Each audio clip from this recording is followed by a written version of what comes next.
Hello everyone and welcome back to the channel. Nice to see you here.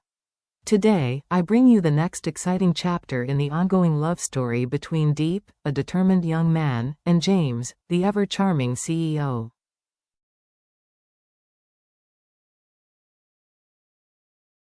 Last time, we witnessed a rare moment of peace, a sunny morning renovating a small cabin, where dreams of a simpler life began to blossom between them.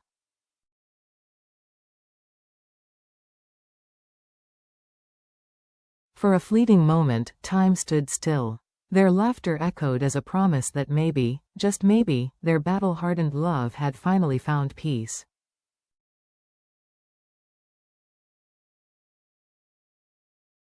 But as we know, peace is often the calm before the storm.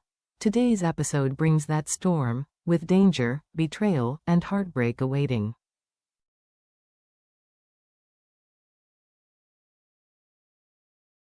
Will Diep have the strength to protect the love she fought so hard to win?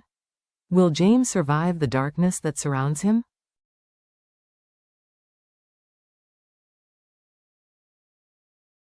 Let's find out. It was a gentle Monday morning, the sunlight filtering through the forest canopy, painting golden streaks across the rustic wooden house.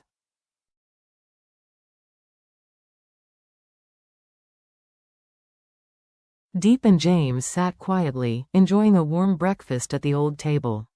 The bustle was not of haste, but of contentment.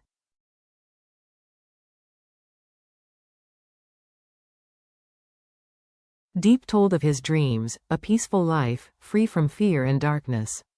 James listened, his eyes gentle, his presence calm.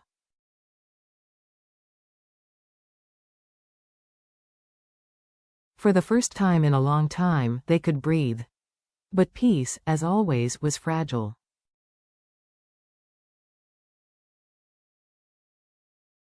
A sudden ringing of the phone broke the silence. James picked up. His face was stern.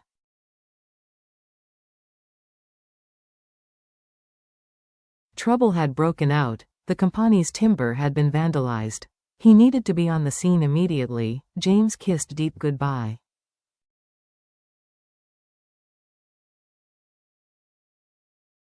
She smiled, a forced smile. Her eyes told another story, rising anxiety. When James arrived, the atmosphere was different, tensely tense.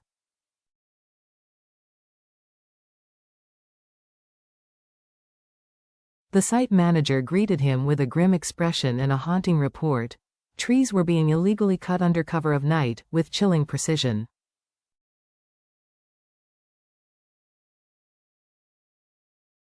The chainsaw marks were still fresh. Sap still oozed from the trunks. Someone wasn't just stealing wood, they were destroying his legacy.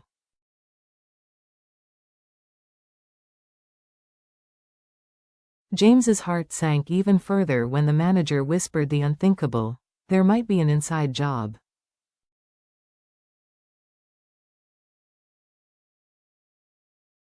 The betrayal hurt more than the financial loss. This wasn't just business, it was personal.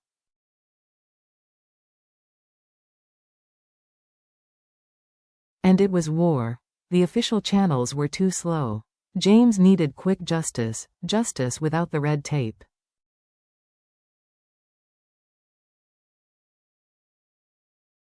So he turned to a fixer, a ghost from the past with an uncanny ability to pry truth from the shadows.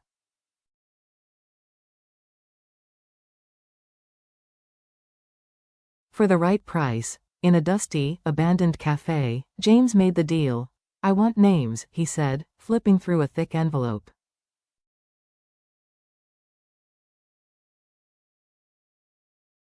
"If this betrayal came from within my walls, I want to know who betrayed me." The fixer was undeterred.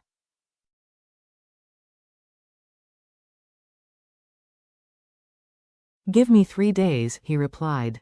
"You'll have traitors." But as James knew, time was running out.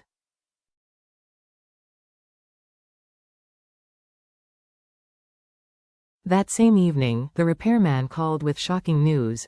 The thieves were planning another attack, that very night.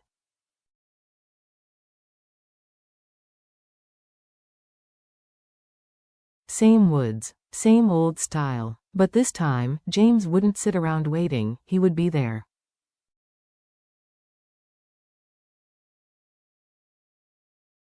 As darkness fell over the woods, James and a small group were lurking. The silence was oppressive, the shadows long and vague.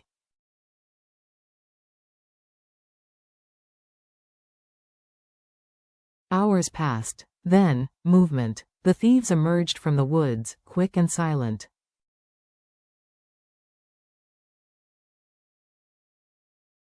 James followed alone, his heart pounding. But he was spotted. Screams echoed. Footsteps hurried.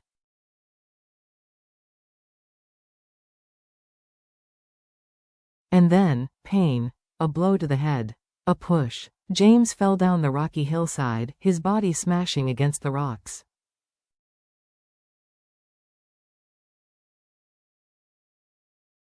Blood poured. His vision blurred. The world went black. Thinking James dead, the thieves disappeared.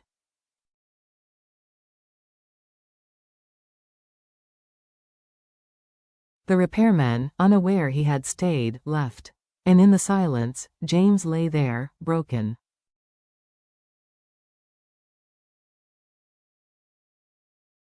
Around him, the forest fell silent again, cold and indifferent. Time seemed to slow down.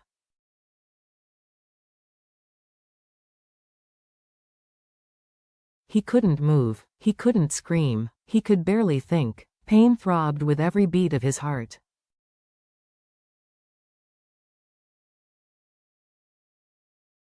But somewhere deep inside, he clung to a thread of determination. My story would not end like this.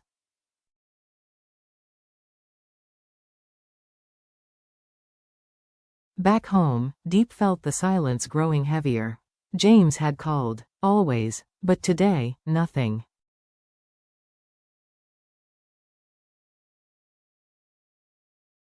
She called once, then twice, then again. Each ring felt like a knife stabbing at her heart.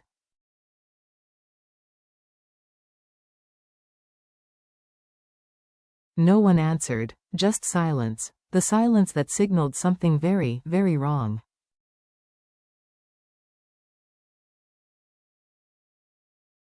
Driven by instinct and fear, Diep grabbed her car keys and headed for the woods. It was reckless.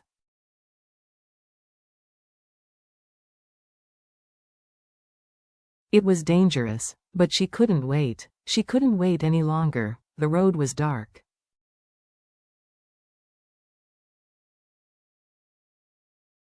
Trees loomed, but her heart still led the way.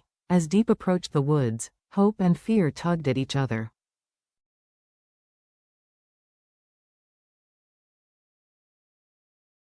She stepped into the void, calling to James with her headlights and despair. Meanwhile, just a few meters away, James lay unconscious, bleeding profusely.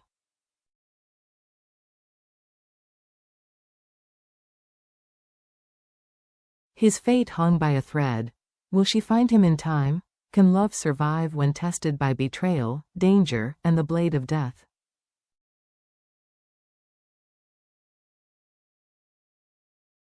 We'll find out in the next episode.